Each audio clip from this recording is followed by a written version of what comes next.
Turkashi an sake yin arangama tsakanin wasu sojojin Nijar da kuma masu tayar da kayar baya a yankunan Sahara, wanda ma ake tunanin cewa sama da sojojin Nijar guda 10 ne suka riga mu gidan gaskiya.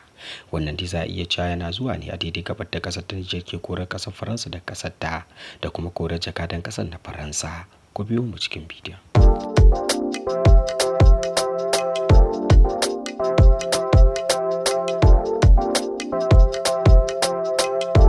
Assalamu alaikum wa rahmatullahi wa barakatuhu. Barkanmu da warhaka, sannunmu da sake saduwa da ku ta cikin wani sabon bidiyo a wannan tasha ta mai albarka. Cikin jimami muke sanar da ku wato yadda kasar Nijar ta sake rashin jaratan sojojin ta guda 10 a yankunan Sahara, da kuma ke tsammanin cewa masu tayar da kayar baya ne suka yi arangama da su kuma suka hallaka su ta hanyar yi musu kwantan bauna. Wannan dai za a iya cewa ba shine karan farko ba da Nijar din ke rasa jakarunta sojojin ta a yankunan Sahara. Ko da kwanakin baya an samu rashe-rashen irin wannan wato abdari, wanda aka rasa sojoji sama da 20 da kuma 27 a duk wato za a iya cewa cikin wannan shekara ta 2023 ana ci gaba da yi ma sojojin da Nijar kwantan bauna, duk da jajircewa dai da suke yi a daidai goto lokacin da suke kokarin korar kasar Faransa da kasar su. Sai dai kuma wasu na ganin cewa wannan kungiya da aka hada tsakanin Nijar da Burkina Faso da Mali za ta taimaka matuka gaya matukar da aka jure, kamar dai ana ganin akwai makircin kasashen yammacin Afirka wanda suke kokarin da wato nuna cewa Nijar din ta gaza ko kuma tana da matsalar tsaro.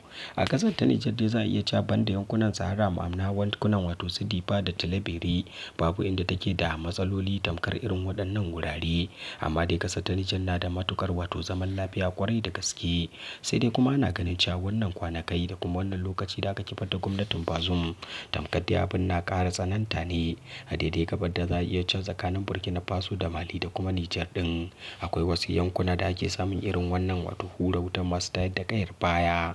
Yanzu haka dai ana sa ran wato sojoji sama da 10 ne na Nijar dan suka riga mu gidan gaskiya sakamakon irin wannan kwantan bauna da aka yi musu. Muna addu'ar Allah ubangiji ya ji kansu ya kuma gafarta musu, sannan kuma ku faɗa mana ra'ayoyinku dangane da hanyoyin da kasar ta Nijar za ta bi domin magance ire-iren waɗannan kwantan bauna da take fuskanta daga masu tayar da kayar baya. Inda ba kuma ta ba an kafa wata kungiya mai suna Sahel Alliance wacce za a iya cewa tsakanin Nijar da Mali da Burkina Faso suka sawa hannu domin dai ta yi aiki tukuru a yankunan Sahara da ake samun wato bullar masu tayar da kayar baya da kuma masu ikirarin jihadi. Yanzu haka dai za a iya cewa ana ci gaba da jimami na waɗannan dakaru kuma zaratan sojoji da kasar ta Nijar ta rasa, wanda za a iya cewa ba ƙaramin rashi bane ga kasar da ma al'ummar musulmai baki ɗaya.